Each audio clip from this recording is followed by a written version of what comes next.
This is a HeadGum podcast. Enjoy Knowing live from Boston, Massachusetts.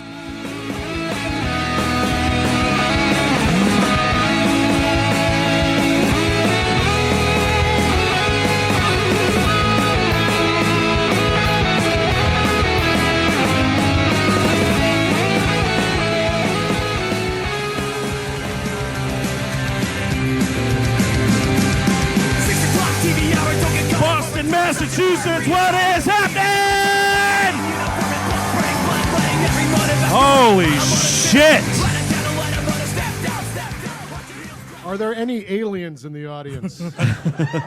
Or angels? Which is it though, man? Is it angels or aliens? That's the quandary. Wasn't that the name of the band that dude from Blink-182 started? Yeah. Angels or aliens? I think you're right, yeah. Either or. This is my new band, Either Or. Speaking of Either Or, my name is Andrew Jupin. I'm Chris Cabin. Eric Siska. Steven Sadek. And we are We Hate Movies from New York City. How the hell are you this evening? Are you taking both beers out of the bucket, man? I'll just go fuck myself then. Oh, I see, because I'm trying to help. Okay. I am thrilled about a bucket. I just love a bucket. You could pay us in a bucket of beer. So this is the first night of our East Cage tour. Thanks so much for coming out. Thanks, everybody. Yeah. So, quick question before we get started. How many of you guys are aware of the program we run on the internet every week?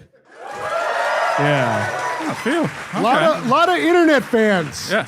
A lot of internet fans. I like A lot of fans of the internet in general. A lot of www guys. You know, I just love logging on. Yeah, you gotta Logging on, surfing. Oh, yes. Get Honestly- your wetsuit on. Honestly, we could all afford to log off sometimes, am I right? You know, like... Hashtag disconnect. Doing a PSA, that's good. That's a good way to rev everybody up. Oh, yeah, totally. These kids and their damn phones, am I right? I'm your dad. Hi, I'm your dad. Oh, yikes. Well, for those who don't, we are a comedy show based out of New York City where we use a movie, good, bad, shitty, miscellaneous, as a jumping off point for a conversation like you're going to see tonight. So that is basically the gist. Anybody seeing us live for the first time? Awesome. Oh, man. I apologize in advance. Yes, absolutely. Sorry. It's not advanced anymore. They're here. It sucks. Oh, sorry. It sucks that Yeah, they're this here. is it, dude. There's no more steps. Oh, wait, this isn't the pre-audience? I thought this was the first audience. I thought they were a mirage. You're just high as a kite, man. I am. I think I'm an alien. So speaking of aliens, by the way, tonight's film in question is Knowing from No. The fuck are you thinking? No. Don't do it. From 2009, directed by Alex Proyas, right? The Crow. What else? Dark City. Dark City. Yeah. What was that Gods of Egypt movie? Yeah, That was literally what it was called? Yeah, that's what it was. Yeah. That was a real stink fest. It was indeed. You got a giant Jamie Lannister in that movie, though, and that ain't bad. Oh my God, a giant Jamie! Oh, he's gonna crush me with his big, be-sandaled feet! That's a Great Dane. He's a Danish Well, actor. I got no, I they got were it, Eric. getting it, man. All right. You just gotta give it a second to catch fire. Now I'm kind of into the idea of rebooting Marmaduke with Jamie Lannister. Yes. Uh-huh. Yes. As the real life Marmaduke, no CGI, just him. And the... Was that Owen Wilson movie? Oh, wow, I'm a big dog. He did the voice of the dog? Hey, I'm just a big dog. I I thought get he in all was- sorts of situations. I thought he was the dog owner. No, I think he's a doing, dog. I think he's doing Marmaduke. Well, he's not doing He's playing Marmaduke. No, that was that Bobcat Goldthwait movie, Yeah, dude, yeah. where that chick fucked that dog. That's important. different. That's what you're thinking about. Important He's- distinction. playing Marmaduke. Because we're conflating it with that other movie where Owen Wilson and his family buy a dog and the dog is shitty and then the dog dies. Yes. Yeah. All right. Yes. Does Marmaduke die at the end of that movie? You mean Dupree, right? Dupree was the dog? Yes. Also, the way right. you put it, the dog wasn't sentenced to death. It died. Oh, wow, I've been sentenced to death. Seeing a dog hang would be something different, right? I'm not saying I want to, but... I mean, yeah, technically you're not wrong. That's fine. So this movie, how many of you guys saw this movie before the announcement of the tour? Oh, God. How many of those were in the theater? Oh, yeah, that tapered right the fuck off. Those are your people. Yes. Right there, those are your people. Yes, you also wasted time and money. No, Eric, didn't we see this together in the theater? Did we? Oh, then I was really high. I was. Was I with you. alone? No, I was there probably. Hey, Eric, man, this movie sucks. Tell that guy to shut up. I don't know who Eric is. Clearly a woman named Diane. No, so this is the Nicolas Cage movie where his son gets a sheet of numbers, and it's a code for tragedies that have happened, or something. Or something. Something. Oh, what is this, Caleb? Is this Pie Day? Is it Pie Day today? Man, Did Pie I Day forget fucking Pie sucks. Day? I didn't get him any Pie Day gifts. Well, it's bullshit because pi goes on forever. So 314, it should be 314. And human tragedy also goes on forever. Yeah, it's true. Did you ever have those people you went to high school with that bragged about knowing how far out they could do pi? Oh, really? Well, Catholic school, they didn't believe in science over there. You don't count, Steve. I was talking to the other two. I know friends who brag about eating pie. Oh, yeah. You're just talking about me, aren't you? I'm just subtweeting you on stage. Oh, that's good. So this movie starts with one of the dumber things human society can do, a time capsule. Okay, you know what? You said this earlier. It's 1959. What else are they gonna do? They've got I Love Lucy and the Bay of Pigs. You want to know what my favorite time capsule is? A coffin. I'm telling you, exhume a body after 50 years, it'll surprise you. Listen, this summer, you're going to be picking it up from Random House Press. Eric says, because 101 jokes you can tell to make your family leave you. I'll write it. This is just what I thought it would look like. So it's 1959. Set the scene. It's 1959. It's a school somewhere around the Boston area, which is why we selected it for you fine people this evening. My local favorite film, right? Yeah, you guys got this, Boondock Saints. That one where Ben Affleck robs Fenway. The Departed.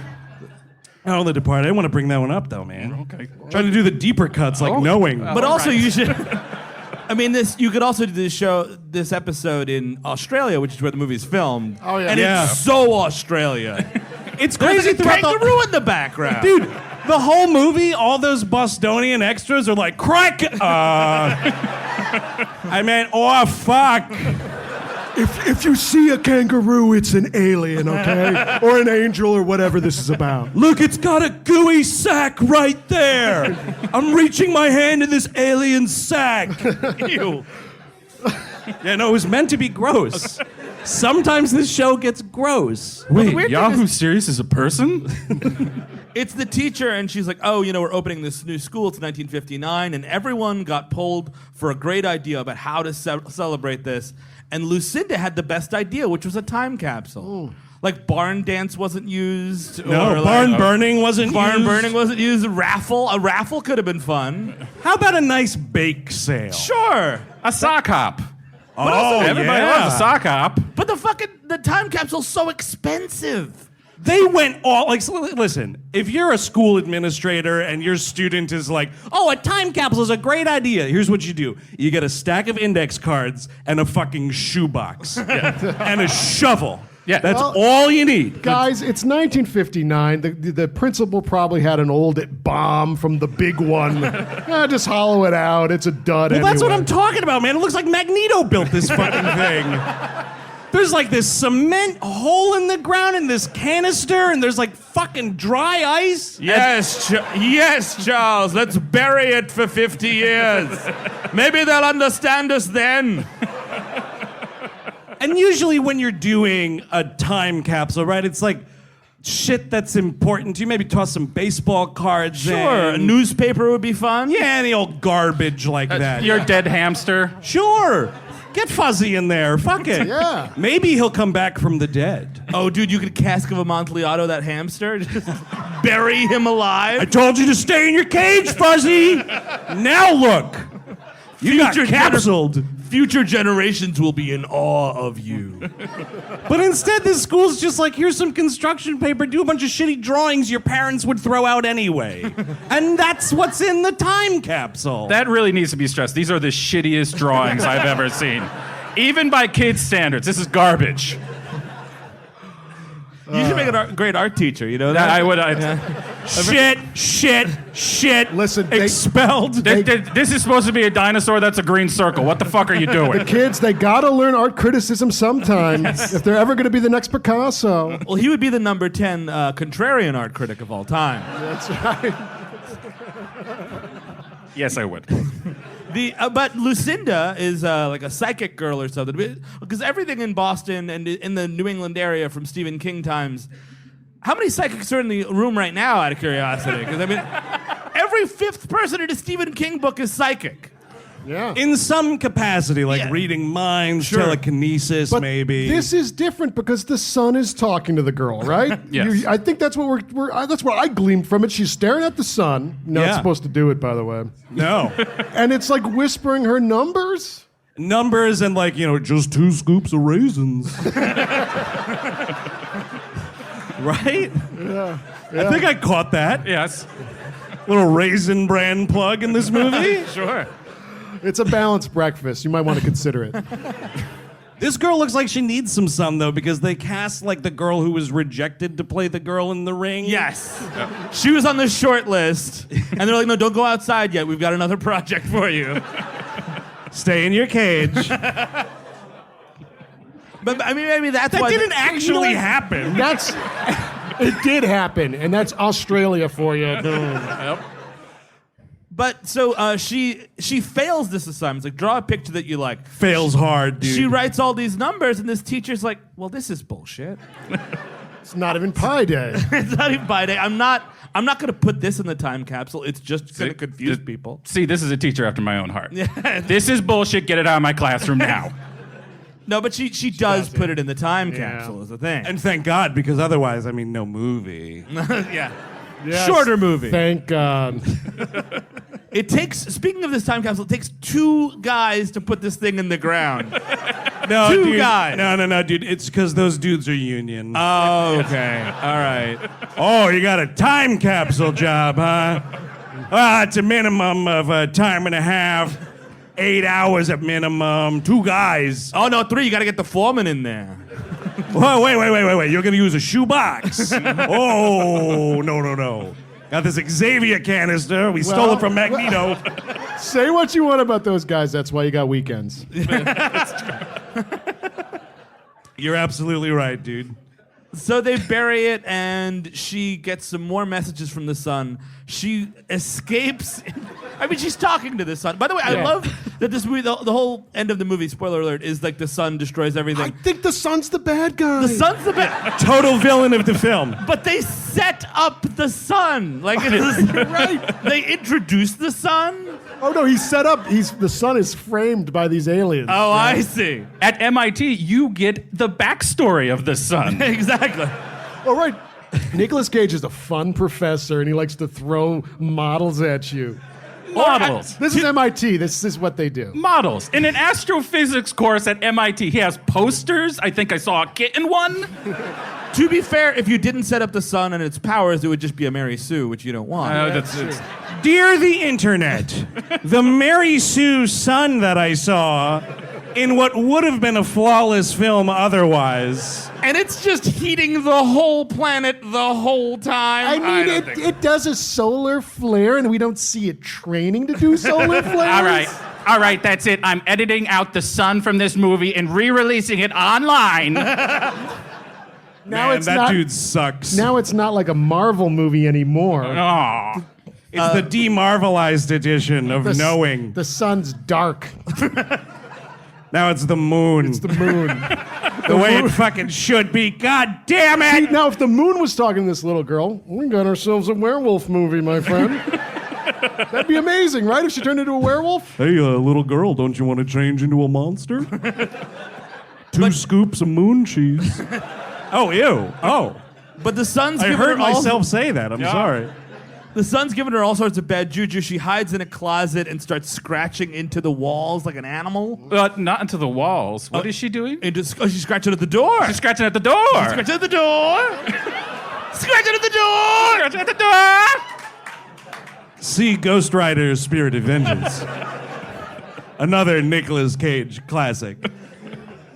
And then we just cut to Nicolas Cage. He's making a barbecue for his son. At night, dude, something about... Here's the combo. This is the combo that you're privy to here.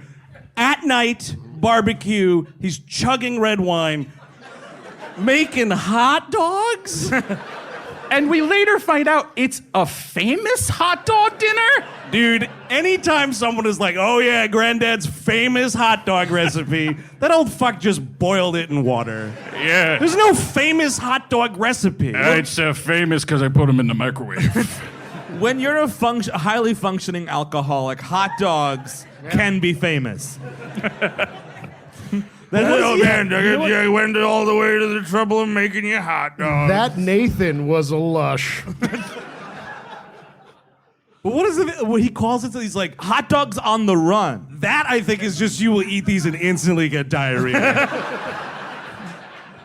What else would that mean? Are you leaving right after this? I mean, hot dogs on the go, I can understand. You leave the grill I mean, with you're your bun in hand. You're going directly to bed afterwards, which is also crazy. No, Dude, you gotta wait. It's like swimming, man. You gotta wait like 30 minutes to sleep before you eat after you eat a I hot don't know, dog. man. Housing some hot dogs and going right to bed sounds right in my zone.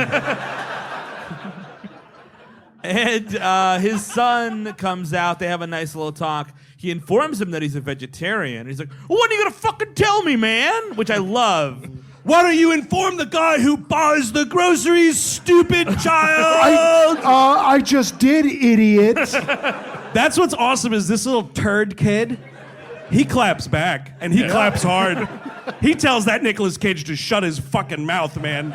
It's awesome. Can we talk about the appearance of this film? So it's like, this is like 2009. It's when he was really gaunt. The coke was flowing really well in New Orleans. And like I know that he had like government problems with taxes, etc. Did they take his sideburns? Was that the settlement? Yeah. Because he's got no sideburns. It's either- like, it starts here. Taxman took my burns. They took my burns. All right, well, Nicholas, we're going to take 34% of your salary going forward. Your sideburns are gone. And Now you can keep the pyramid grave. Yeah, you can keep that. That's Oh, fine. that's not going. He got Uncle Francis to pay for that, dude. Steve, you had a great description earlier when we were talking about this, about Nicolas Cage's appearance, that he looks like a scarecrow. he does. He There's looks like a living scarecrow. He looks like Ichabod Crane on crack. I've fallen on hard times. I saw that headless horseman and it freaked me out. I got hooked on crank after that. That's Ichabod Crane on hard times. The thing is, about his appearance, there's a shot when he's teaching and they're shooting him like head on and you can see light like through the hair. Yes. Yeah. You gotta cut that out, editing department. He must have been furious. I told you the sun was the enemy. Also, if you're being fitted for a wig, man, just stipulate it's gotta have natural-looking sideburns. Wait, hold on. He's got a wig? That's what the internet tells me. Yeah, it's a rug. Wait, you guys like the internet, right? Yeah! Internet people. So he's putting his kid to bed, and he's like, "Look, by the way, your mom is dead. Thank you, audience." But you're doing a little peppery exposition, and the kid's like, "Is mom in heaven?" And he's like, "Yeah, about that." I mean, like, I feel like if your kid is asking you that, the answer is always yes. Of course it Oh, is. mommy's looking down. She's at a big fucking cloud with a harp and the whole bit. I mean, do you know how easy it is to lie to children? Yeah. It's like 90% of being a parent is just lying to them constantly. Especially about metaphysics. Like, this kid's not going to prove you wrong. Oh, yes, Caleb. Heaven is a hole in the ground. You know, Caleb, I heard that heaven is a place on earth. It's called our backyard. Ooh, Caleb. Ooh, heaven is a place on earth. They say in heaven, Caleb, love comes first. Ooh, heaven, Caleb, is a place on earth. All right, I'm not listening to music anymore either. No more meat and no more music. You killed hot dogs for me, you killed music, and you killed Jesus. Well, no, sweetie. Actually, your mom is decomposing right now. She's meat. I know you're a vegetarian, but she's just meat. Dude, she's not decomposing shit. We learned she got burned up in a hotel fire. That's right. Free cremation. And now she's in a. She's. I'm not making it up. She's now in a special type of time capsule called an urn. Just put a bunch of numbers in there, too. So yeah, he goes to his class. He's like, "Hey, everybody, the sun, right?" And they're like, "We're paying $90,000 for this." Okay, student loans, awesome. Well, there are all these foreign exchange students from Australia, dude. Including someone who'd become famous later on. Liam Hemsworth is in this movie. Yes. As bewildered student number 4. It's really in and out, huh? He like answers one Nicolas Cage question, throws the little sun ball back to him, and then he's never seen again. He might be wearing a wig too in this, by the way. Looked weird. No, that's just like he's got like a year 2000 haircut. Right. It was like Zach 2009. Morris a little bit. Like it's like a blonde thing. Yeah. I'm surprised there's not frosted tips, honestly. Yeah. I was expecting it. It's kind of like a bad dye job though of some kind. It's also really curly. Well, it's like Liam Hemsworth. Who cares? Like honestly, like you know what, dude? Get that guy off my television. I'm just done. I'm out. I'm just out. Really? Yeah, done. Of course, I would take his goddamn the third brother that's on Westworld over him. That one who's like mostly a stuntman? Yeah. He's like the real meat and potatoes Hemsworth. Crikey. A salt of the earth Hemsworth. I can get into that. Exactly. Yeah. But Ben Mendelsohn comes in and he's like, "Hey man, you owe me a latte, so let's hang out. Let's talk about this," kind of a thing. And like there's more like, "Oh, you should meet this lady because she's got a PH double D," he calls it. So she's got her doctorate, and she's got big tits. Does everybody get it? I just love that not even a doctorate could stop Ben Mendelsohn. It's like, no dignity, sorry. Hey, buddy, tits. Oh, you're still mourning your dead wife. Sorry. I'm sorry. Oh, boy. I'm sorry about that. And it's also that like super uncomfortable, like, hey, you know, I know you're really bummed about your wife that was a fucking crispy critter in that hotel room. Right, but like it's been half a year, man. Get it wet. Come over to my house, have dinner with my wife and PH double D. We'll put on Cinemax after 11:30. You're right. It does sound a bit like a sex party because it's not just like come over. Yes. Because it's just it just sounds like keys could be involved at some point. Exactly. That's a two-way mirror if I ever heard one. Ben Mendelsohn, oh yeah, I'm just going to be behind here. And you and my sister-in-law can go at it. Hey, buddy, tell me how she is. Me and Willem Dafoe are going to be behind this mirror here. If you hear any coughing, don't worry about it. So he rejects that offer. Yeah. And he goes. His son is now at the. He's singing at the unveiling of the time capsule. Nicolas Cage realizes he's late to it by going, "Oh no, Caleb's ceremony." You're just like, dial it back, man. What a fucking ceremony. And he's like running like this because he's trying to keep his hair on his head. He's got a little strap underneath, maybe. They're gonna think I escaped from the cornfield. Again, sideburns would be helpful. It keeps everything kind of normal looking. Yeah, I'd be like, wow, I thought that was a scarecrow for a second, but I saw those sideburns. It's clearly Nicolas Cage. I have the power to repel birds. Here's my fear tonic. He also kind of looks like Earthworm Jim a little bit. Like, he does. And his head gets narrower. Oh, man. Dude, Earthworm Jim live action movie? Yeah, we could do that. If we can do a fucking Sonic the Hedgehog this summer, I mean, come on. You know what? If you pay him money, he'll do it. Yeah. That's the cool thing. The creator of that came out as a bigot or something. Yeah, oh yeah. Like willingly. I'm a bigot. Hey, I'm a bigot. Yeah, it was on Time Magazine. Yup, I'm a bigot. So whatever, they're singing This Little Light of Mine. It's Yeah. a really fucking terrible children's choir, first of all. And what I love about the way they set up this ceremony, all of these teachers could not be less excited to be at this thing. You see this crop of like 10 people just like, mwah, mwah. Just these Debbie Downer looking motherfuckers. It's awesome. It sounds like a day off when it's being pitched to you, but then you're like, oh wait, I have to come to this? Exactly. And it's only some of the teachers. Yeah, I think that's exactly, the thing. yeah. They like 10 of them drew the short straw, and everybody else got to fuck off for the rest of the day. Oh, Bill, you want to come drinking later? No, man, I got to go to the ceremony. And these kids are acting like maniacs. My God, they're like zombies grabbing at these goddamn letters. Who gives a shit? Well, they cart out the teacher who came up with the whole thing. Mm-hmm. She's 104 years old. Where am I? We took her out of a time capsule, kids. Had to have like a lot of propping union it guys up. for that. She starts doing a lot of puns. She's like a crypt keeper. Anyway. Welcome to the time capsule unveiling. I'm just dying to see what's in it. But again, 1959, it makes sense that you're excited. 2009, you have the internet, you have video games. What are you doing trying to go after this thing like it's the cure and contagion? Oh, cool, a picture of Buck Rogers. Awesome. This is so much better than a fucking video game. A picture of Buck Rogers, that's just a red splotch. Exactly. It's all crayon drawings. Yeah, They're terrible. And then this kid gets ripped off. He gets his fucking picture of numbers on it. I would be furious. Yeah. I love the kid that comes up like, hey, what did you get? Oh, numbers. That's stupid. Bye. Well, it's like he's commenting on the movie in the movie.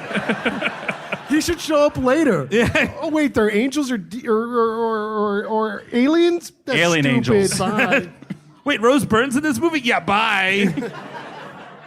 You're tuning out for Rose Byrne? No, I'm just saying he would be commenting. I'm This I kid is a bit of a stinker. Yes. Oh, wow, this movie's 2 hours? Weird. Bye. Yeah. So the kid takes the numbers start speaking to him now, and also he. No, is this the letter or the sun? It's. Raisin Bran. Raisin Bran. But also these Anthony Michael Hall motherfuckers Hold on are a also second. around. This is the calorie information for Raisin Bran. Serving size half a bowl. What the fuck? Okay, so it's cup, calories, and the amount of milk you should use. Caleb, what's riboflavin? Caleb! Caleb, I eat Raisin Bran by the bag. This is like strapped to his fucking face like a horse. What? Oh, yeah, the end of the world. Okay. But he brings it home, and because the letters are talking to him or whatever the fuck, he's going crazy. And his dad finds it, and he's like, "Oh man, you stole." I mean, I guess so. Also, these kids are excited to hold a piece of paper and then give it back to their teacher. What a fucking great day at school! Great point, Steve. Great point, because why would they not just go immediately in the garbage? Oh, you want to take this paper full of numbers home? Fucking great. But less for Larry the janitor to clean up afterwards. You're giving all these pictures to kids to hold and then give back. It's just, you're just asking for boogers. This is a booger Yeah. receptacle. Oh, yeah, or like fucking food on it. Feces. Kids, This man, time kids. capsule is stupid. I'm wiping my ass with it. You hear what kids are like? They wipe their ass with it. Again, being a highly functioning alcoholic, Nicolas Cage is like, "That's ridiculous. Let me drink the world's largest glass of whiskey." It's overflowing. I love this.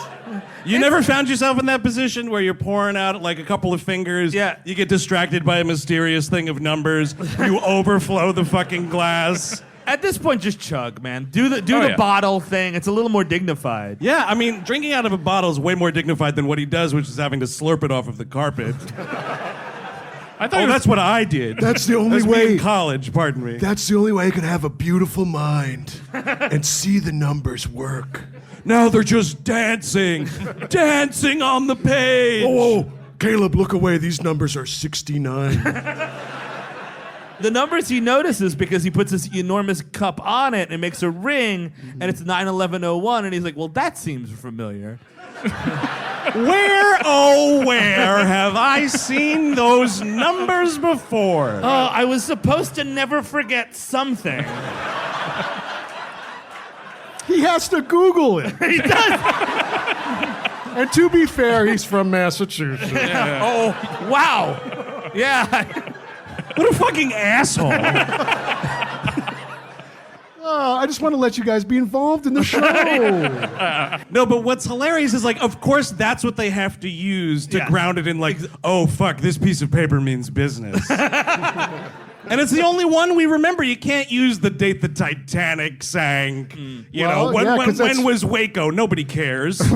Waco, that's a great question. Waco has to be on this document. absolutely. I mean, Titanic is too early. Too early, unfortunately. So it's 59 plus. Yeah, 59 and on. The Korean War, Vietnam, they've all got to be there, and those numbers must be really fucking long. Well, that's what's kind of obnoxious about these aliens, right? They're being very picky, choosy about which tragic events they put on their little number sheet. And spoiler alert, the event that killed Nicolas Cage's wife is on this list, and it killed 40 people? How is that making the list? That's not making national news. Come on. Caleb, I think that's a good barometer, right? Like national news or above. on this list there's a fender bender on I-95 and 2 people got injured. It's on the list. Oh my God! That time I got a paper cut in college. It's right there! But, like, why not every day? Just give me the body count for every single day on Earth. Well, exactly. Everyone's dying all the time, baby. Exactly. Everybody's. It's the date, the casualty level. Right. So that's Kill count. Can we We'll call call it that the kill count. The sun's kill count. Well, that's the thing. Is the sun influencing these things? Or Oh what? yeah, the sun is the puppet master of this whole fucking thing. Okay. The aliens hired the sun. Okay. And the sun's doing all the work, man. Unless the aliens planted the shit on them. I don't know. Oh, that's true. By the way, when he writes out 9/11/01, he's like, oh, 91, Oh, right. 10, Dude, 1. that Okay. is the thing you have to get immediately. He's like, no, the slash can't go there. No, what's 91? My grandmother died at 89. No. Wait, maybe she lived. Okay, Rescue 911. That was William Shatner's show. Okay, got it. It's also great. It was way better than America's Most Wanted. Hold on a second. Are these phone numbers? Should I call 911? Oh my God, this is every number the Jerky Boys called.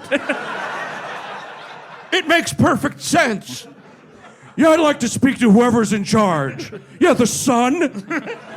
I got the jerky Rolodex. This could be worth a fortune. It's like finding fucking Biff's almanac, dude. The Jerky Boys Rolodex, you better believe it. So once he gets that rubric, he starts like going through all of them. And again, yeah, Waco shows up. Some earthquakes are there. Oklahoma City bombing, another classic you want to bring up in this movie. Yeah, the Few earthquakes. Joey, the spinoff from Friends, is on there. Yeah. Surprisingly, a lot. Over 2,000 casualties. I'm just saying, make them up. Yeah, exactly. You can make up, because there's like rando car accidents on there that you don't know. I'm just saying, like, this movie would have been fine without invoking 9/11. Sure. That's all. That'd be It probably great, would have but been totally fine. At the same time, it's the big guy, you know? Yeah. You're like, yeah, oh yeah, okay, these are tragedies. If you didn't have it, someone would complain. So he gets this, and he goes to Google more and plays the worst game of number hunt I've ever seen.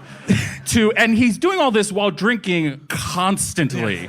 This is like 10 minutes of this movie. You're just watching him drink a bunch of whiskey and circle shit. And then the next day he drops his kid off, and he's like, the kid's like, Dad, you're being really awkward. He's like, no, dude, I got a hangover.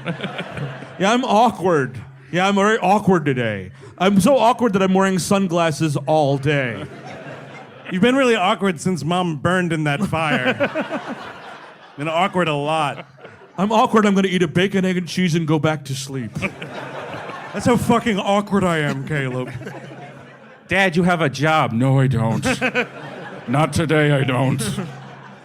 He tries to pitch this shit to Ben Mendelsohn, speaking of his job. Pitch it? Pitch it. No, I just kind of like the idea of like, dude, get on this, dude. Get in on it. Yeah, he You're gets going him in an elevator. The ground floor of this fucking paranoid conspiracy. And Ben Mendelsohn doesn't buy it, clearly, because it's like date, casualty, but then there's like other numbers that they haven't figured out yet. Oh, yeah, that's nothing. It means nothing. Yeah, no, just erase that part. It's fine. This makes it work. Well, it's also hard to read because he starts off, it's very straight, but then it starts going like Yeah, the circling is way too precise for how fucking shit-faced he should be.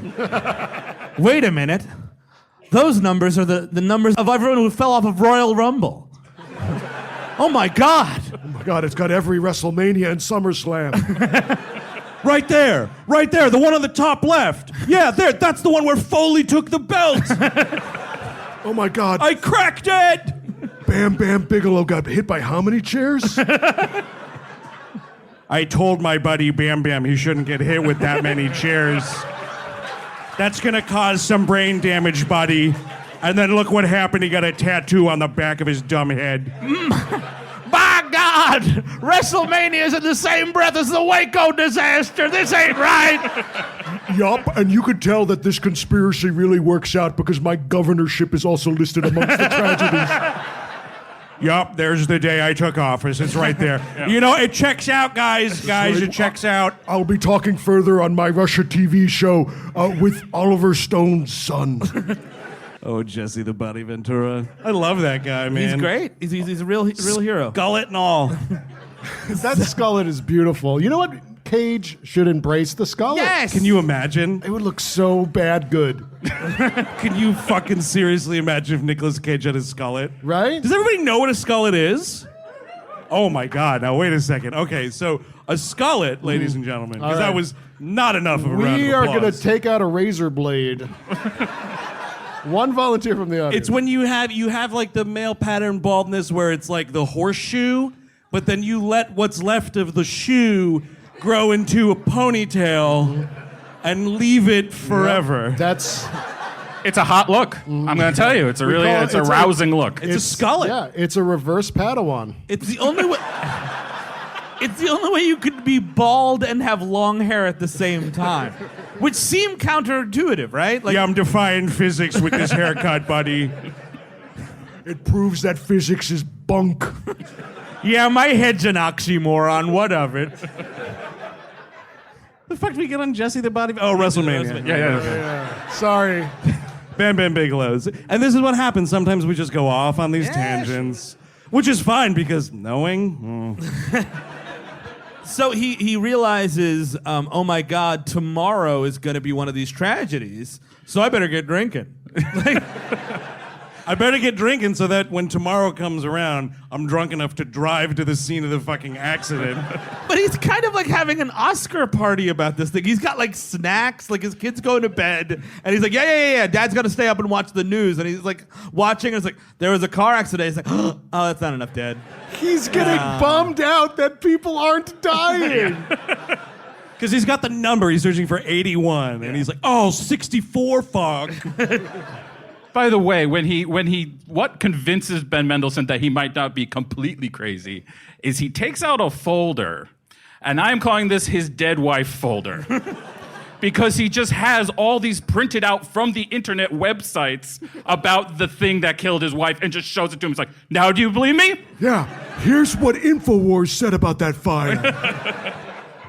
I mean, 40 people though, that's a lot for a fucking hotel. What is the Matchbox Hotel? We'll leave the light on for you, dude. The pilot light. Yeah, it's like you could we could Listen, have. we can't afford the Westin, okay? You gotta go to that Fleabag Matchstick Motel. I'm not saying it's not a tragedy. It's just the series that ends with the end of the world. Yeah. Maybe not. It's just a weird way to build up to it. Like 9 car accidents, a hotel fire, and then the end of the world. Yeah. I mean, Little then some strange. other stuff like 9/11 and Waco. And shit. Yeah, I mean, would it streamline it more? I mean, we'd hate it more probably if she died in 9/11. Yeah, you can't. Yeah, No, definitely big time. So 'Cause what's you don't like want another? you don't want the audience like thinking about it that Yeah, long. but you need some other tier of tragedy. Yeah, I you're feel right. like this fictitious hotel. Nah. You're right. You wouldn't want an audience thinking about 9/11 that much. It's almost as if we're talking about It's it. okay. Hey, they're internet people. That's all they read about. So he goes, he's driving, because he's hungover again. He realizes his son is like got to get picked up from soccer practice, some nonsense.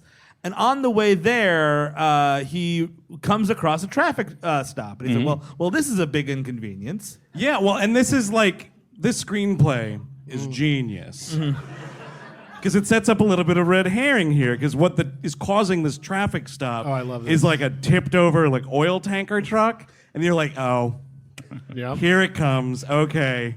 And while he's like going out and he's asking the cop, he's like, oh, hey, what's going on? Are 81 people dead by any chance? Because he also notices the lines of latitude and longitude on his GPS, which he was using to go to his son's school. Because he's fucking wasted, man. He doesn't remember. Oh, when He's I like, pick Caleb up from soccer practice, I'm always lit. Oh, this is the next number sequence. It's gonna happen here. Yay! Where are the body bags? I was expecting body bags.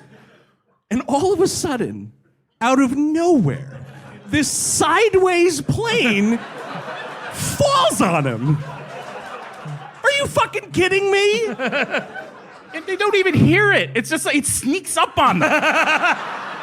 This is a plane crash ninja, dude. It absolutely is. Because he's asking this highway patrol officer, he's like, hey, man, are 81 people dead back there? And the cop is like, sir, go back in your car. I can't. Holy shit. This And is the great, thing man. Dude, it you looks didn't great, see that coming? No. but it looks good. This is the best scene of the movie, right? Yeah.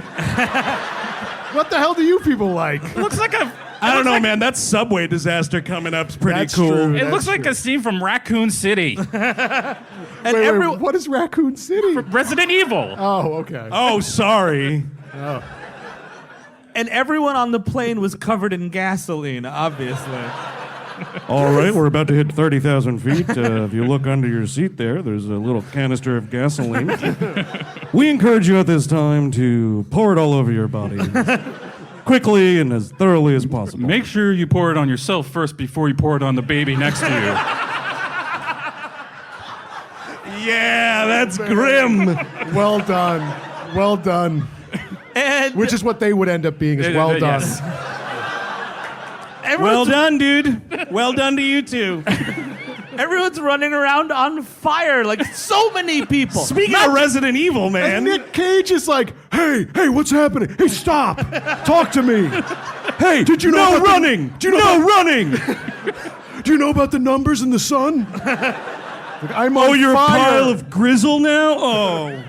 Ah, yeah, what's going on? How's it going, man? There's all these. How can I help you? Exactly. There's all these puddles of water everywhere, and he's like, I don't know how to. I don't have to put out a fire. What does it? Air? Get some air on these people.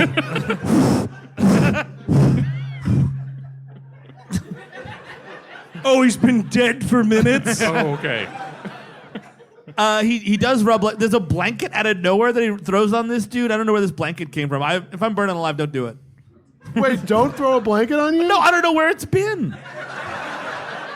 In an air crash.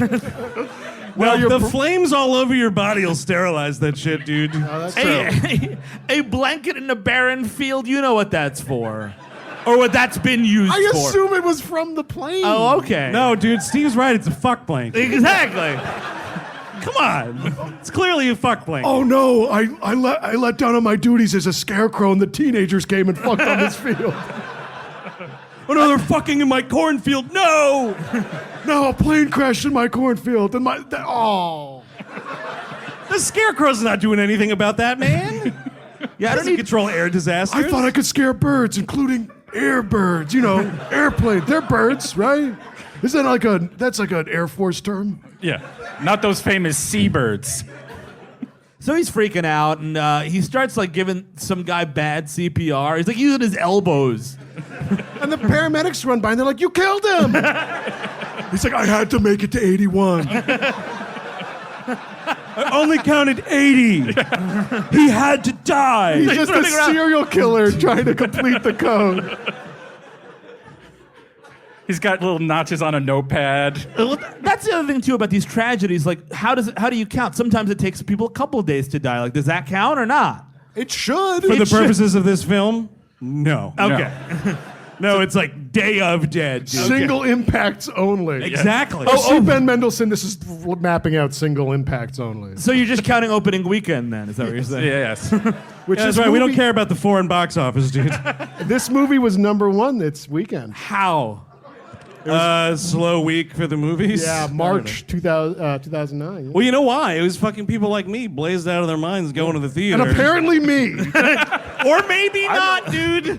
I was probably there. Come on. And his sister is kind of a character who's like trying to get him to come back. Take that back. She is not a character. Kind of a character. They're trying. 2 scenes. Yeah. Isn't her name like Barely There or something? Yes. No, Grace barely there. only there so that he could be like, oh yeah, that's right. Remember how our dad's a pastor? And like one of the most like obvious bullshit exposition things. Religion is stupid. That's why I'm a scientist. There's only one or the other. It's almost like this movie's got too many plates in the air, man. Yeah. Maybe. I sit around with my siblings like, hey, remember what us growing up and what our dad did? Hey, remember how our dad had a job? You remember that? Oh, lucky you. Sorry to brag, dude. Spitting right in his face, man. And so like she's taking care of the kid. He comes home. He like washes his face. I'm like, I'm washing everything. I'm doing like the crawl into the shower with all my clothes on bit. A, because I want to do that once in my life. You haven't done that yet? No, I haven't done it yet. Oh, it's awesome. Really? Oh, really? Oh, yeah. You've done that? Oh, yeah. Just like on the reg? What? Like regularly? Oh, on the reg. This ear's not so good, man. Yeah, well, you know what? You need a hearing aid, just like Caleb. Caleb has a hearing aid. No, yeah, you're just like, I was so hungover, okay? It was one of those. Right. Sure. Yeah. Oh, that's the story. Were Turn you the water giving on us- with my clothes on. Did your son find a spooky piece of paper the night before, or what? That's what set the whole thing off, dude. Whatever, like it's kind of going on. His kid keeps getting visited by these tall German aliens or something. They all look like Spike from Buffy. Yeah. Yeah, they like Buffy. Or if like Pet Shop Boys was a quartet. They drive up to this kid's house. He's playing soccer. Like, hey, kid, come here. Here's a black rock. Talk to you later. Now, if you're a movie screenplay and you have a thing where like these pale weirdos are giving like shiny round objects to children, explain that. Yes. Because I mean, Elaborate just a bit. this angle is very weird. You got these weirdos pulling up in this old car trying to lure these children. The weirdest thing, fingerless gloves. Yes. Yeah. Are you going to work out after this, alien angel? I would say weirder than the fingerless gloves, though. Why do these aliens who know the second the world is going to end, have all this interstellar technology, this, that, and the other thing, need to ride around in this fucking shitbox car that they have? It's like this beat up old Cadillac. It is a pervert mobile. I guess to fit in, right? And they picked their appearance if they were betting on Germany. And they're just trying to fit in. They Go bet for and Germany. lost. Oh no, Boston. They saw the appearance of Billy Idol. That's it. That's what I want. Ah. Oh, sure. Yeah. Oh, well, 4 of those. We'll have 4 Billy Idols, please. When they went to the skin store at Heaven or whatever the fuck they're from. Oh, it's another planet, man. But the planet's name's Heaven, right? I mean, at the end of the movie, you get the little angel wings. You don't really know. Well, because the movie doesn't know. There's multiple readings of the text. This No, is it's true. because it's just as sloppy as Balls movie. Yeah. It just makes no sense. They live in the Crimson Peak house for some reason. Oh, can we talk about Nicolas Cage's house in this? He lives in a Yeah. Fight Club mansion. What is this?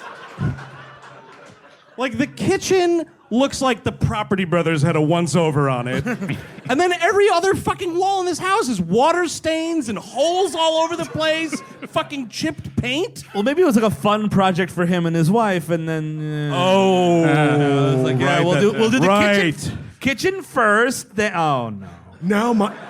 Now me and my mind friend Tyler are making human soap. Caleb, come in here and make soap with Tyler. You will come to love him as an uncle. Caleb, throw this carpet over that barbed wire and get up there. I am Jack Sideburns. Oh wait, no, I'm not. I am Jack's complete lack of sideburns. No, Caleb, this is chemical burn. Yeah. He'd do it. I believe it. You know, kind of as this is going on, he's starting investigating he's like looking into the janitors for a while. That doesn't go anywhere. Yeah, but that's where you got to start. Yeah. Always start with the janitors.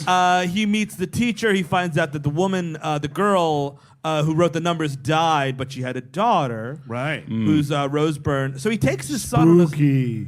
He takes his son on a stalking expedition. Like literally, This is actually spooky now. he like Hey, kids gotta learn sometime, man. he's like, hey man, we're just gonna hang out outside this lady's house and then follow her around for a while. It's called romancing. Do you think that he's bummed out when it comes to be that she's taking the kid to the museum and he's like, fuck, now I gotta pay an admission fee. I didn't know stalking was gonna be so expensive. And he like sets this thing up where like the little girl, she has a little girl and she's like looking at something. He's like, hey, go talk to that little girl. And it's like, ew. Go on, do it. I'll be right here talking to her mom. Then Caleb, we're gonna open a 2-set because we're pickup artists now.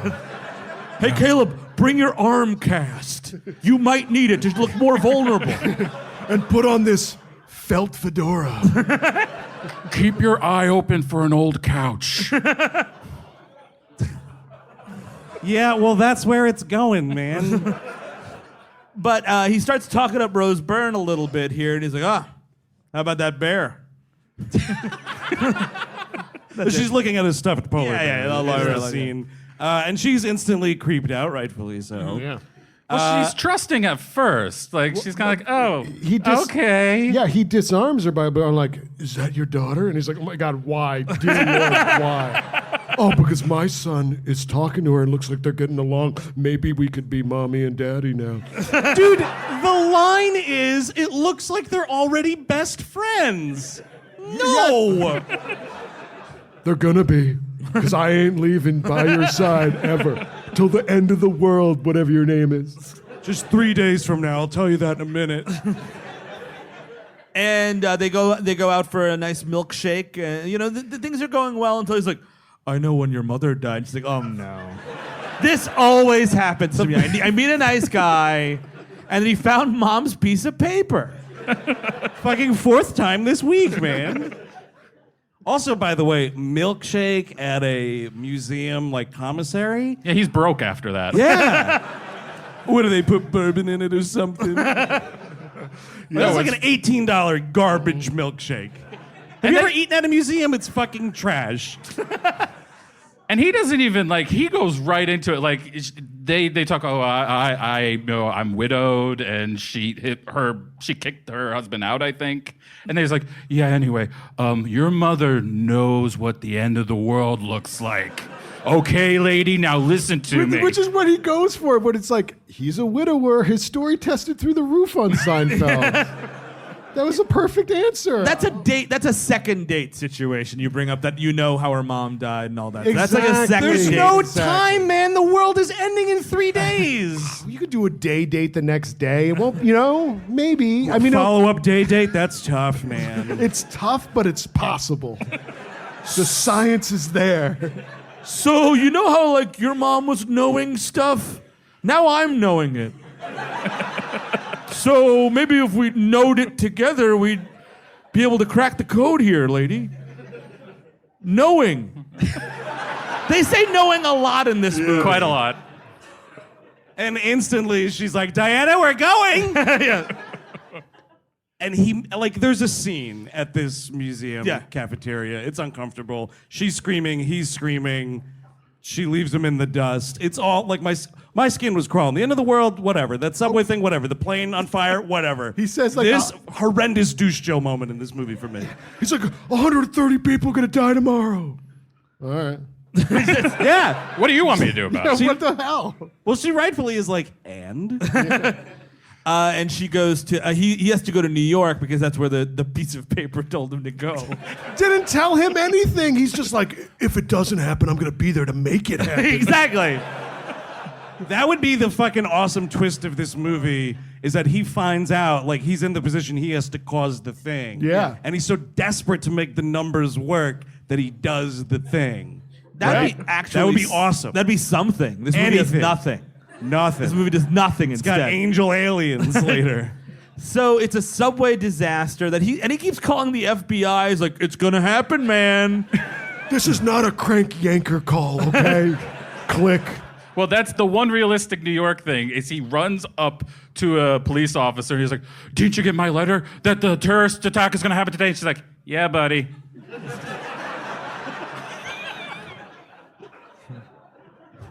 You should have heard this fucking weirdo earlier saying he knew about the terrorist attack.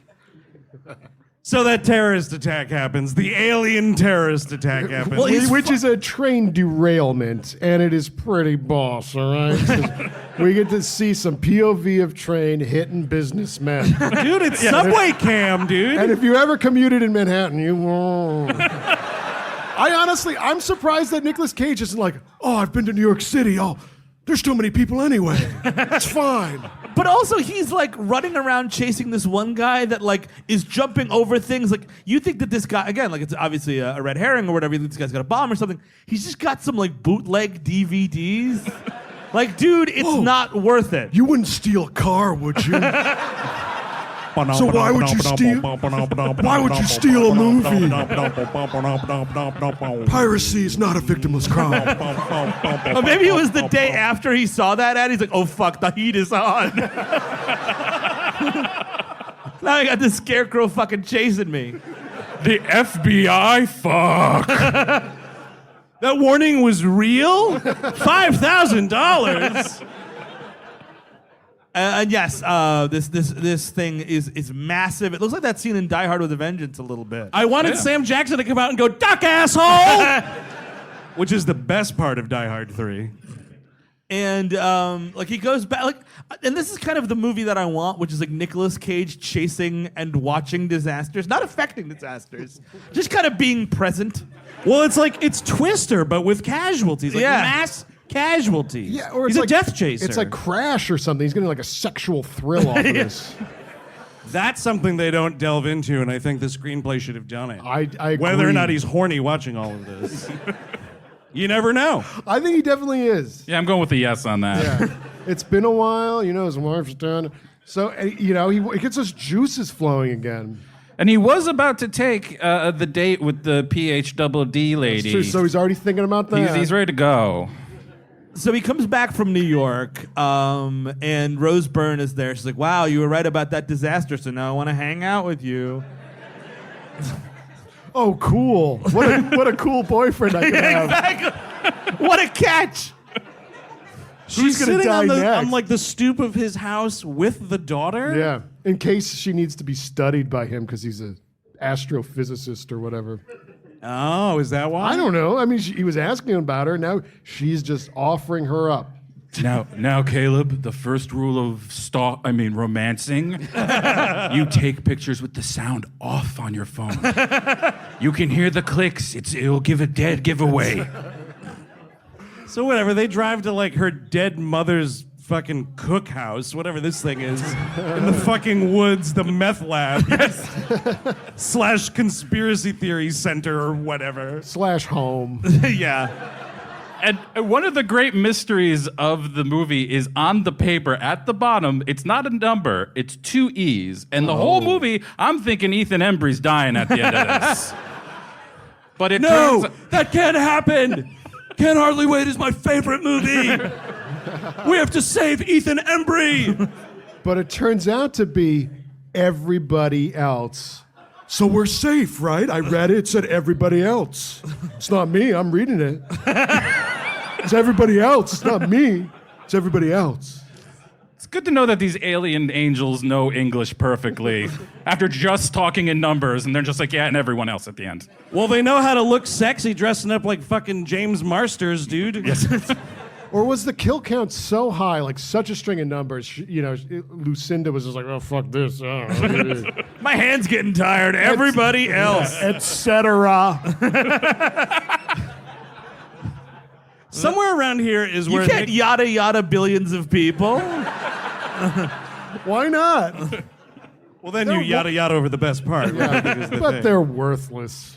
Around here is the time where Nicolas Cage, like any red-blooded American, threatens that alien with a gun. Mm-hmm. Which, by the way, when he buys a gun, I love this. He's got the revolver and he takes out the user manual. It's like, okay, all right. So the bullets come out fast. Got it.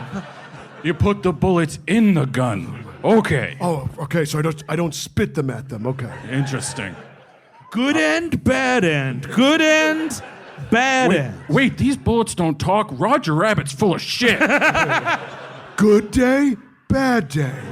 Good day, bad. Thinking about the wife. Thinking about the wife. Well, now I'm thinking about those fucking weirdo bullets in Roger Rabbit. They want to fucking kill somebody Oh, in yeah. that movie. Oh, dude, yeah, that Oh, fucking... yeehaw! We want to taste human flesh tonight! Absolutely. Yes. Hoo-wee, we're gonna get that cartoon rabbit right betwixt his eyes. Now, would they die after like penetrating a person? That's a great question. I don't know. Well, if they pop out the other side, like, gotcha. Oh, damn, I'm only used to frame someone. They're going to just fire into a wall to look like he had a gun. Oh, poor Willie. He hit a Kevlar vest. He's dead now. Oh, that's awful. Were they all cowboys? I forget. To me, they are. What does that mean? Well, the most prominent one was a cowboy, so that means they're all cowboys. Yeah. And I we're in see, the I United gotcha. States, and it's Americana. I feel like if I came out in Sure. a cowboy outfit tonight, somebody would be like, oh, I saw 4 cowboys last night. Because it just sort of permeates the conversation. You're not going to just be like, oh, there was just that one cowboy guy. Like, oh, those guys are cowboys. All those guys are cowboys. You think he's fucking with you, but he's got a lasso backstage. I just think it would be rad if one of them was like a gangster. Oh, right? He's sure, probably yeah. like, "Bah, see, I'm gonna blow your face off. Bah." You say that, but you'd be complaining about it, too. I don't know, a bad thing to say about Roger Rabbit. Fair. So, he's chasing this, because they go inside of her house, and they're like looking around. They find the everything else thing. It's under her mattress. By the way, important detail. Sorry, Steve, but in a situation like this, where like you're dealing with all of these omens, this like haunted number sheet, everything Sure. like that. You're in this fucking weird, dilapidated, cookhouse, all that stuff. A number one thing to do in this situation: leave the kids in the car. Yes. Constantly. Do it all the time. Doors unlocked. Doors These open. aliens, dude, these aliens walk out like, oh, this is too easy. Look at the stupid scarecrow man left the door open. And the lights, too. This battery's gonna die. Oh, stupid scarecrow left the keys in the car. Well, kids, where you want to go? Take me to your McDonald's. But like Nick Cage and Rose Byrne, to be fair, it's on both of them, right? They don't like even give a holler out the door like, hey, no aliens out there, right? You kids aren't being accosted by aliens, right? They don't even give him instructions if it were to happen. Look, the kid has to think to honk the horn. Kids, it's far too dangerous for you to join us. Stay out here. In pitch black dark. And they've already been visited before by these creeps. It's just crazy. At their home. They're bad skulking parenting. around his home, and he beats a baseball bat against a tree to prove he ain't gonna take no shit. But Oh, it's like when a bunch of stray cats are on the lawn, man. You just beat the bat Yeah, against that's a tree. how oh you yeah, do it. he does look like Brian Setzer, that's for sure. Get out of here with your fancy guitar playing and your orchestra. I'm gonna jump, jive, and will break a bat over your ass. And he wants, so the kid honks the horn. He runs out. He's got his gun. He's chasing this guy down, and his weapon of defense is to blast him with light. The alien, that is. The alien, Yeah. The famous mouth light maneuver. which never happens again. No. Never explained. I'd be mouth lighting all over the place. It'd be great if the rest of the movie his face was really tan. Like his hands are really white, but his face just got tan. Like, that alien fucked up my profile, man. The alien keeps feeling his jaw like, mouth lighted too much. I just don't get this. There's really not even a think- sound effect that accompanies it. I think the sun gives them the power. Oh, right? fuck, dude. Yeah. It should have fucking burned his head right off then. That'd be great. You get Pretty cool. the- That's how he becomes Ghost Rider. Scratching at the door. He's just like, hold it right there, alien. And it goes, "Bwah!" And then it's just a fucking skull. Now I will hunt down demons on Earth for, I don't know, what, 12 hours? How much time we got left to hunt demons? Well, because yes, now like they're very aware. That comes to nothing. They're very aware that the world is ending like tomorrow, and that's everyone else. And I think at this point, also Nicolas Cage realizes it's going to be sun-related. It's a sun-related apocalypse. Well, because he realized this is kind of on him and Ben Mendelsohn. Because he remembers back to a science experiment they did about solar flares. They fucked up. They fucked it up. He's like, oh no, we underestimated the sun. Much like your average beachgoer. Yeah, he's like, oh, we didn't carry the one, so instead of it being really hot tomorrow, the world will end. Yeah. That's a big flaw. Yeah, it's a huge flaw. Yeah, go. The world's ending. Go see your wife. No, go crazy. Yeah. The laws of society have broken down now. What would you do in this situation, Chris? Start with cannibalism. Starting with cannibalism? Yeah. I think I start Wait with a second. cannibalism. I think you should start with murder and then eat them. Are you Okay. going to eat straight, like living bodies? Yeah, why not? That's just called I'm biting. dying tomorrow, Eric. That's just called biting people at that point. Well, you get a good chunk and you swallow that chunk, I think it counts as cannibalism. Yeah, I'd be doing it. Of course it counts. Good. Why wouldn't it count? It's like worse, but it counts. Is it worth? I mean, you could argue it's a crime of passion, but if you're actually like cutting fillets and grilling, that's like more premeditated. You don't want to go full Hannibal. It's true. I mean, you My could. God, he bit his arm while he's still alive. That's a first. You And think you have seen cannibalism, ladies and gentlemen? you think the Chris Benoit thing was on that list too, or Oh, no? definitely. Okay, yeah, all right. Oh, it's all right here. 4. I don't think it's significant enough. Okay. dude. Yeah, I don't think. Casually count a 4. Wait, hold on a second. SummerSlam made it, but not Chris Benoit's 400 died in SummerSlam. It's true.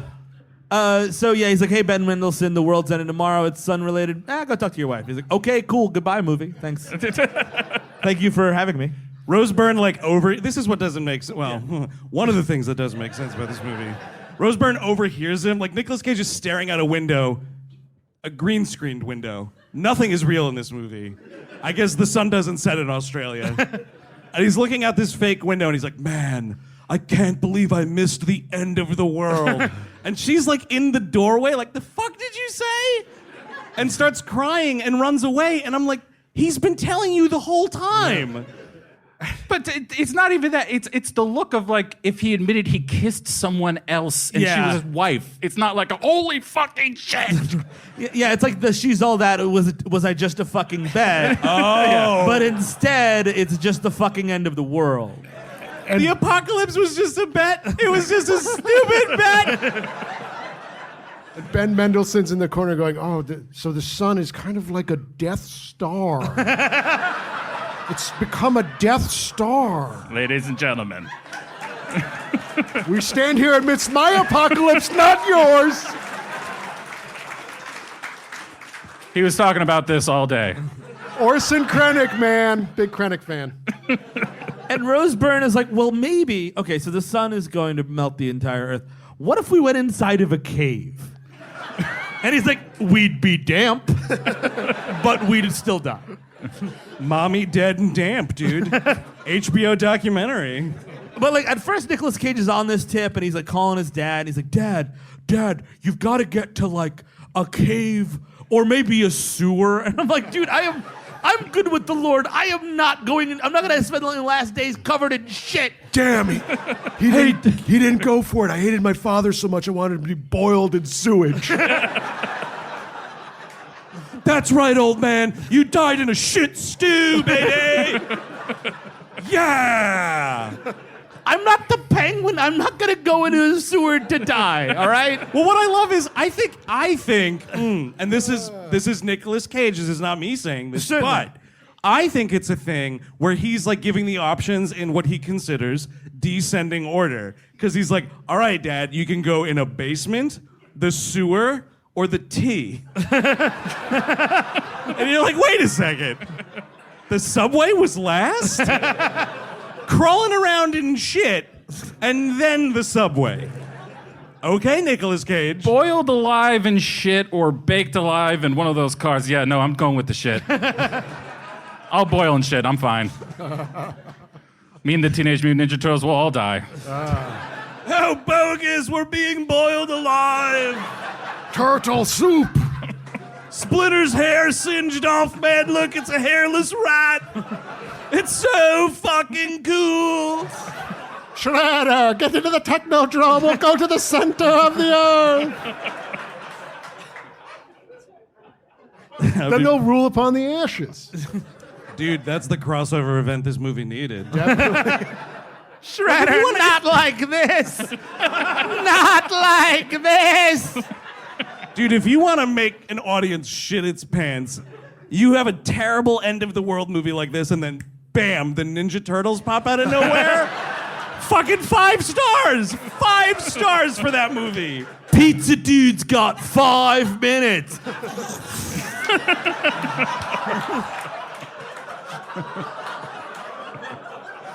And that was a shockwave melting Michelangelo. Yeah. So Michelangelo was waiting for the pizza, and then he was burned to a crisp. Whoa, extra crispy. You know, that's an option if you like custom order Domino's. To burn it? You can. I think half the time they will. It's you are seriously at that point like taking your dinner into your own hands because they have an option that's well done. Ew. Really? Oh please, Domino's, just fucking carte blanche to burn my pizza. And because I selected that, I'm contractually obligated to. I like my pizza medium rare. Yeah. What's the option after this? Throw it in a trash fire? No, it's trash fire and then well done. Well done. Okay. All right, Dad, you could either go to the basement, the sewer, the T-line, or the Domino's takeout line. One of those places should be safe. But Dad, I gotta warn you, you need insurance at Domino's to get in there. I'm what's your sorry, Mr. Domino's. The apocalypse came and I dropped my pizza. Can I have my $6.99 back, Mr. Domino's? The sun farted and wrecked my pizza. Oh no! And only then, in the face of humanity's end, would the Domino's guy like, fucking idiot! No, I will not refund your pizza. I'm not refunding anyone's pizza. The pizza was always good. It was always good. The first recipe was great. So the government goes on the TV and says there's a solar flare, the world's gonna end. Domino's guy still goes to work. He's a trooper. Rain, The wings spill. Rain, sleet, snow, or fucking hellfire, dude. They will make your shit-ass pizza. You watch a little pizza tracker, there's a flame behind it. Oh, it's gonna beat it! It's gonna beat it! You know what? All you fucking idiots that ordered chicken pizza from Domino's, it's been people. There. Happy end of the world. His sleeves are on fire. His hair is all gone. He's like, I got it. Okay, he's still coming, I guess. Dude, I'd wait for that pizza.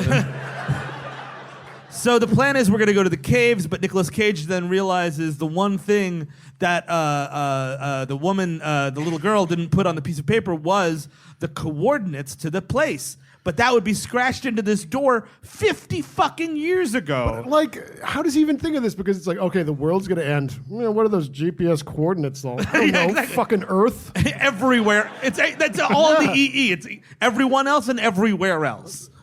It's EW, right? Oh, yeah. So we like stop this movie for a second so Nicolas Cage can do some fucking home improvements. He looks like a property brother at this point, actually. He kind of does, yeah. Which one? Adam or the other one? I have no idea. What's the other one? Nobody Dead knows. silence, that's awesome. Yes! Yes! I don't know, Jeff? Yeah, sounds right to me. It's me, Jeff Property. Oh, Jonathan, somebody said. All right, there we go. No, but he drives to this school, rips this door off the hinges, takes it home, and he's like Rose Byrne's screaming like, what are you doing? This is the apocalypse. He's like, hang on. Just gotta get some varnish on this. Remove this paint here. Ah, perfect. All the numbers. Half a century later, they never replaced that door. Well, this is the benefit to not lying to someone, because she's like, we have to get to the caves. You told me the caves would be fine. Like, you shouldn't have never said that. Like, look, Yeah. we just need to chill out in my apartment. I got all this whiskey. That's what we're doing. If you led with sewers, she would have held back a little bit. Yeah, exactly. She's like, all right, maybe we'll look at the door before we go to the sewer. And look, the world's ended. We can get the kids drunk, too. Exactly. So she kidnaps the son Yes. at this point. S-O-N, by the way. Well, there's a couple of characters in this movie, sure. man. I don't want everybody to be confused. It's an Oh, that important point. Pierce Brosnan show? What? Oh, That's man. yeah, it's a secret television show on AMC. Look it up. Nobody knows it exists. Oh, it's that Western show. Yeah, yeah. But I thought you meant Pierce Brosnan was kidnapping the sun in the sky. Yeah, that was the sequel to the Thomas Crown Affair. That I would watch. That is a big briefcase he takes out. Get I'd that watch fucking- all of the one season of that show. She kidnaps him. She goes to a gas station. This is when they actually have the government. I don't even know. At this point, government, just keep your mouth quiet. You know what I mean? Like, Yeah, shut up, Just government. let him burn. exactly. What is the benefit? It's like, oh, put a cold rag on your head or something. It is an announcement. Everybody loot, eat people, apparently. Do whatever you want. No, I think it's some humble bragging right here because the guy comes out to make this like press announcement and he's like, well, you know, the president and his family and the whole cabinet, they're safe. Good night, everybody. Something, wet rags, it's fine. Find a basement. We could have told you yesterday, but it took a while for the president's daughter to find her keys. We wanted to make sure they were safe before we told you. Don't worry, I found Ivanka's keys. And we're going to the center of the earth, and I'm going to be president after you're all dead. They were exactly Bye-bye. where I thought they were. Jared was sitting on them. Yeah. I could hear them jingling, and we called Jared Jingle Balls for a whole week. That's what we did in the bunker. Stupid Jared. All of my children are safe except for Don Jr.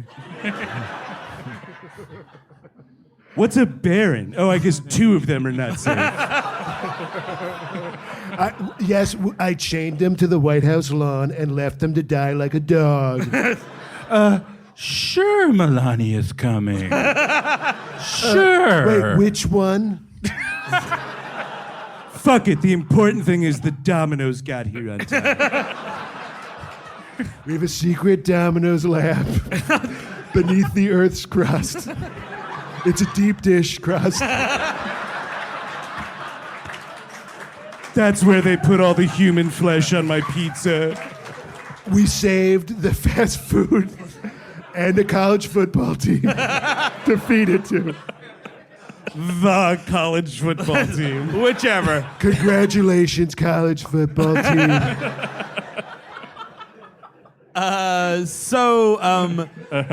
She while she's in the gas station again, she leaves the apocalypse is outside. They're looting. Everyone's looting. And she leaves these kids in the fucking car again so she can get like milk or whatever the fuck. And this alien just steals her fucking kids. Well, right before that, though, this is one of the most confounding parts of this movie. This is 2009. This little boy knows what a payphone is and uses it properly. He's like, I can't believe this fucking worked, Dad. I was kidnapped. Maybe one of the cartoons in the time capsule was a payphone. How to use like a diagram. And this is when we get like full-on Cage screaming at Rose Byrne. Like, Oh, fucking finally, dude, like an hour and 45 minutes into this movie. he's like, the caves are fucking bullshit, or whatever he's saying, which is amazing. Because he's like, we have to go to the caves. And then the kids get stolen. Right. And then again, we're in Massachusetts, much like one of Stephen King's trucks kills her.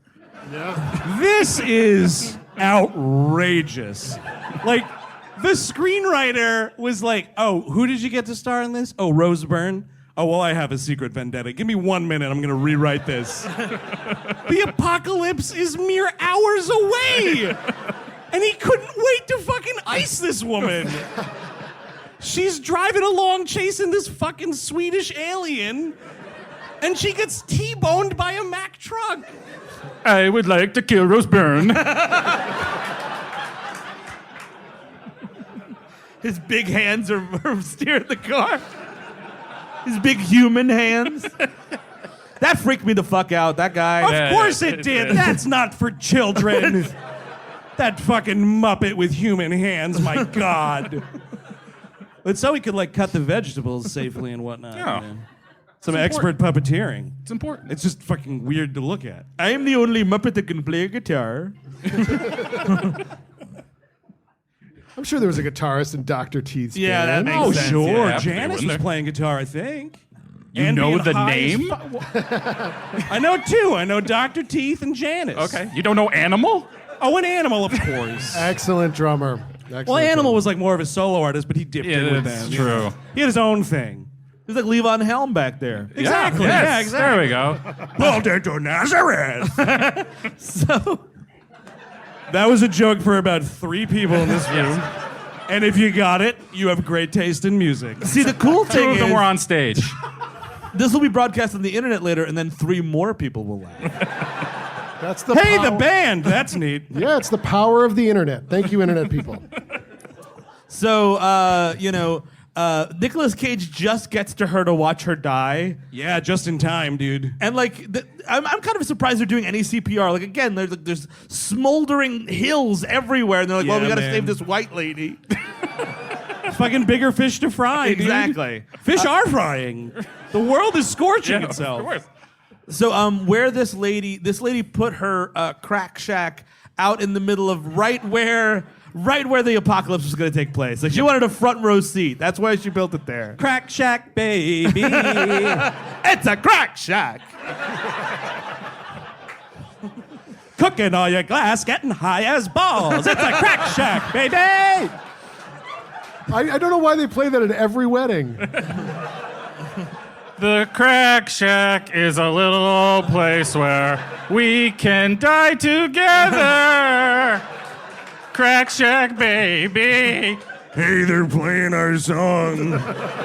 You want to dance, darling? Give me a shout while my teeth fall out. Crack shack. So horrible. It's a rock omen.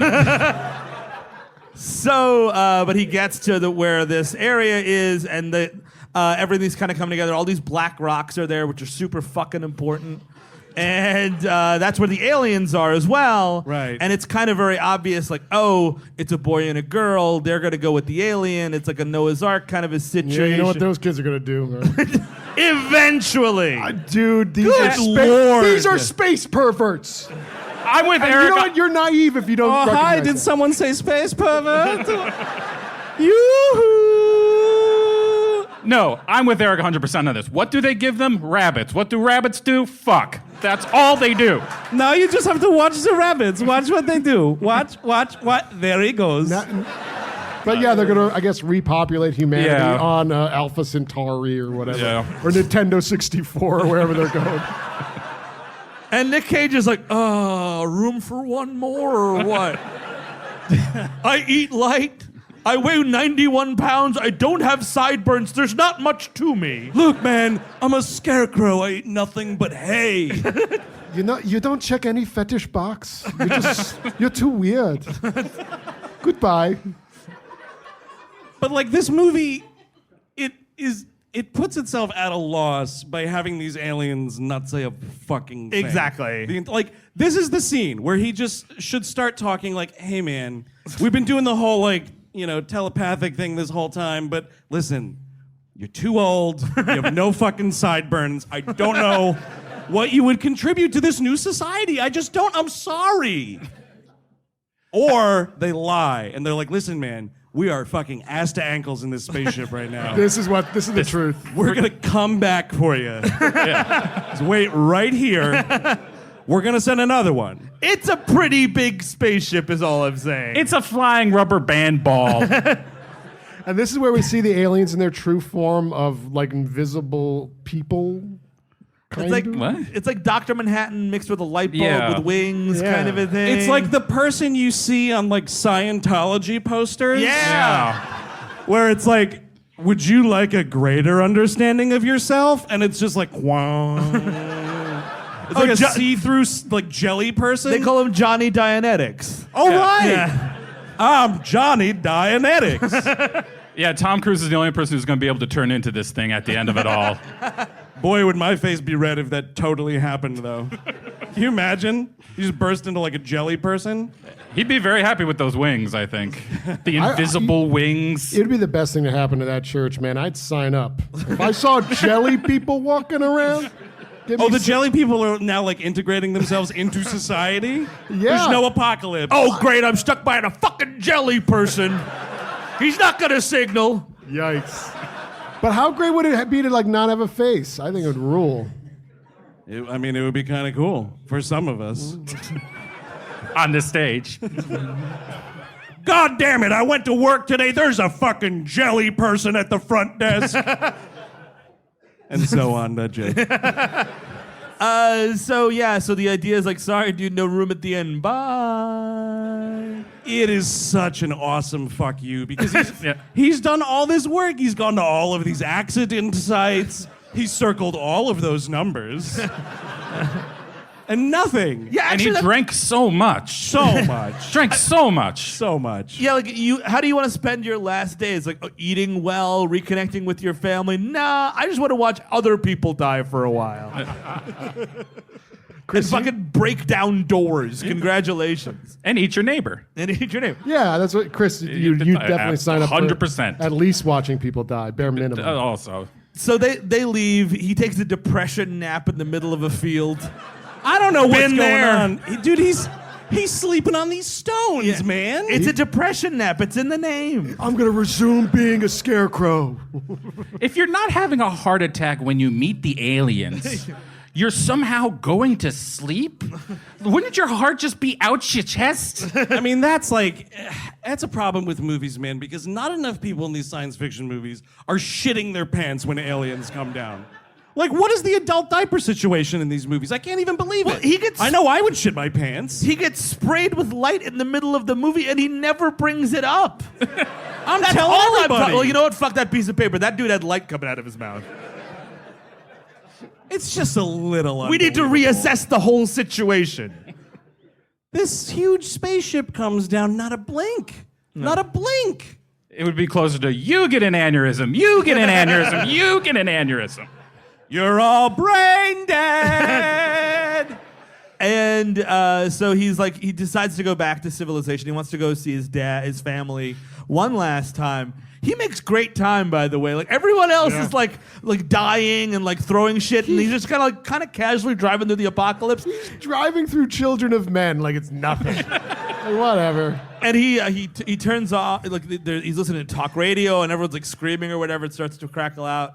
He puts on his CD and it goes, somebody once told me the world was gonna roll me. I ain't the sharpest tool in the shed. Wouldn't it be... Might as well be walking on the... Yeah, that's the... Yeah. Yes. Obviously. Yes. I bet that bastard wouldn't let you walk on it, though. No. You just got to look at it. So he gets there just in time. Well, he sees Ben Mendelsohn and they kind of give like a... He's like waiting for a bus. What are you doing outside of your house? Just standing on the street. Like, pro tip for the fucking producers of this movie, nobody was thinking about Ben Mendelsohn's character. Absolutely fucking no one thought about that character ever again. It's like a Death Star. He's waiting for an Uber. He's like, well, it said 5 minutes 5 minutes ago. He's going around the block. What is he doing? The car on fire just goes by. The car icon on the map's just turning in circles. I don't see that many cars on here. No, honey, I know it's the apocalypse, but it's still cheaper to get the pool. It'll be fine. Man, you are saving $2, but what you save in money, you lose in dignity. It's true. Because you are just riding with strangers, talking to them. No Uber pool for this guy. Little rich boy over here. Must be nice. So Nicolas Cage gets home and his father, the pastor who has been like waiting for the apocalypse the entire life, says, "La-dee-da, motherfucker! Guess who was right about the end of the world?" You gotta get some actor. This is like a nobody. You get somebody. You get like Peter Fonda or someone. Wait. I mean, yes, but what if this dude's like the Prince of Australian acting? Oh, that's true. He's from like the Neighbours dynasty or something? Oh, maybe he's the father of the Hemsworth. Maybe he's like Tony Hemsworth. Oh, Tony Hemsworth, Yes. of course. And all of Australia went, crikey, it's Tony. He's on the big screen. Obviously, they ask him where his kid is, and he's like, "Oh, he's safe now." That's You know what that fucking means? Everyone thinks you murdered your son. Absolutely. And so what happens is, when the world is now ending, your entire family thinks that you fucking murdered your child. Yeah. It's the last thought they have You know, before being incinerated. I always wanted to know what this would feel like. To be fair, apocalypse rules, you're okay. Yeah. Like, it's just, you have that right as a parent. You make the call, like, hey, here's some extra cool Kool-Aid. You know what I mean? Like, what? Depending on what you want to do. Some families will, some families won't. I'm a cool dad. Just drink the poison Kool-Aid here in the basement. Don't go out and do it. Do the poison Kool-Aid here. But why we're thinking that this is how it comes off is because the sister answers the door. Yeah. And she's like, "Hey, man, where's Caleb?" And he gives that fucking crazy look from Vampire's Kiss and just goes, "He's safe now." And she's like, "Okay." But also, guess what? I'm leading with the aliens. Like, oh my God, I met aliens on this trip.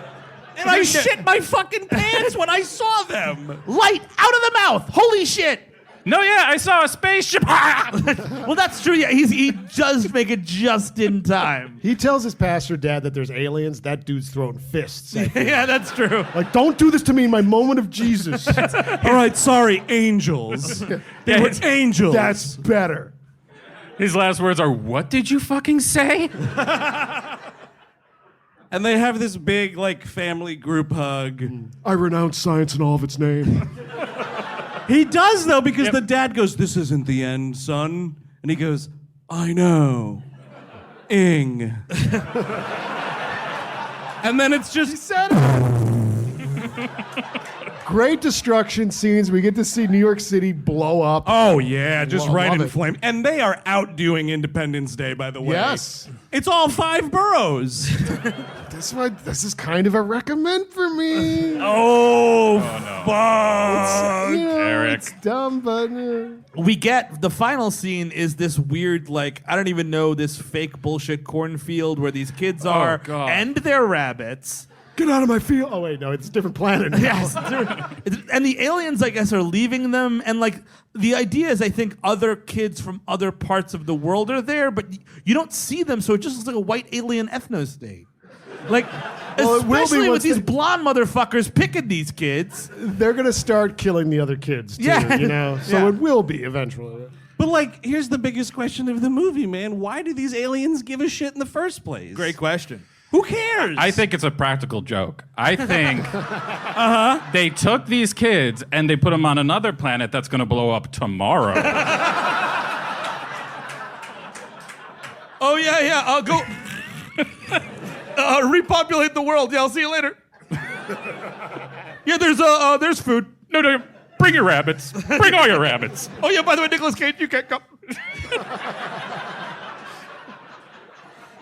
It'd be kind of great if they do show the rest of the kids and everyone else brought their parents. Like, what the fuck? Hold on. What the fuck? Oh, that's bullshit.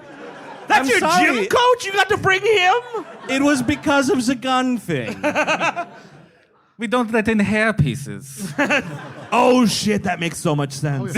We thought he was a cyborg because of that weird thing on his head. The learning computer. So they like fucking skip off towards the tree of life or whatever, Yeah. man. And that's the end of this movie. Yeah. Yeah. Now, I mean, Eric already let it slip, but Steve Sadak, would you recommend this movie? If it was 20 minutes shorter, yeah. You know what I mean? There's Yeah. a lot of like, let's talk about my mom who doesn't even matter in this movie kind of a thing. It's fun. It is a great apocalypse at the end there. But it takes a little long to get there. So it's a no. It's a soft no. Eric's already a hard yes, so we'll go Yes, right I'm a very stiff yes. Okay. Uh-huh. Chris Cabin. Get the fuck out of here. No. Don't watch this. What are you? Fucking liking an Alex Proyas movie. What the Holy shit. Well, I like Dark City too. It's okay. They That made one's a Dark pretty good. City too? Yes. Coming Probably this did. summer, Dark City 2. It's Dark City, but bad. It's just a big screen version of Kiefer Sutherland running into that Christmas tree again.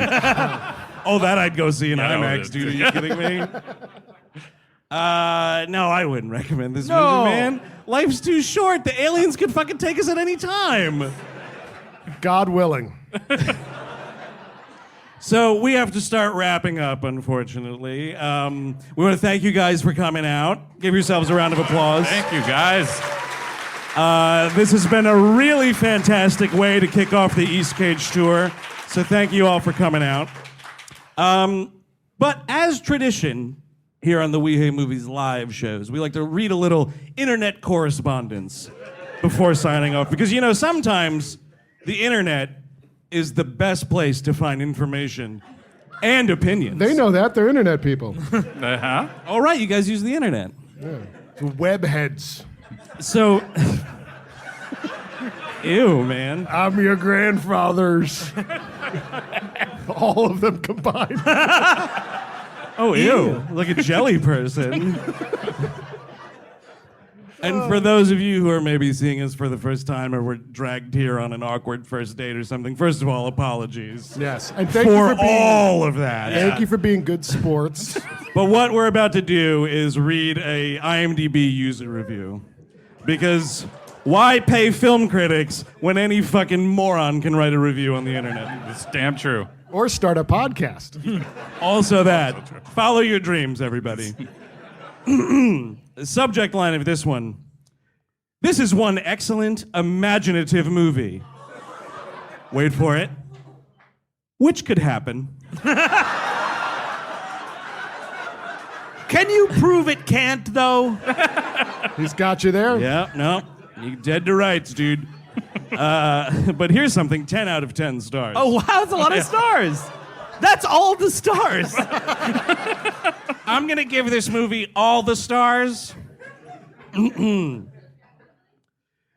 let Nicolas Cage's name on the marquee scare you away. This is the director of The Crow and Dark City given free reign. And it is amazing, assuming you accept a revelation about 2/3 of the way in. Yeah, that's right. Don't sound so defeated about it. That's true. Don't accept that shit. The ambition here is pretty staggering by the end. Having just seen this, by the way, this is written in 2011, so 2 years late to the party, fuckface. I saw this in theaters like a real fan. Did you see it with them? I wish. Having just seen this, I predict viewers of it will fall into two camps. Unabashed love And or- smart people.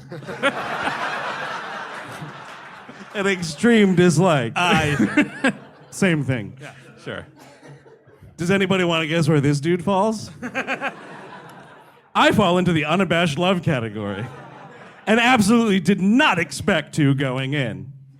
My brother Doug felt the same way.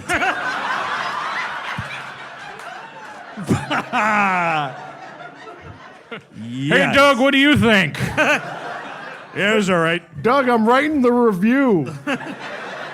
Give it 10 stars, dude. 5 for you and 5 for me. We're the Star Brothers. I think Cage actually gives a good performance What did Doug think?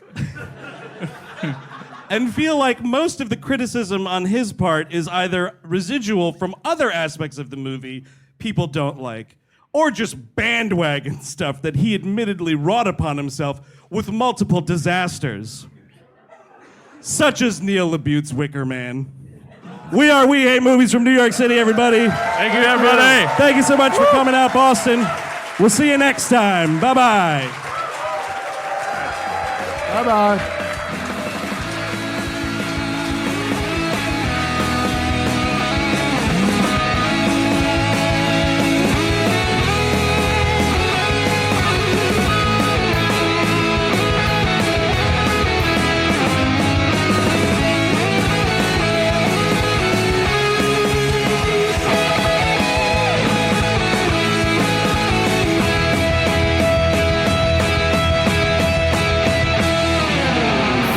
That was a HeadGum podcast.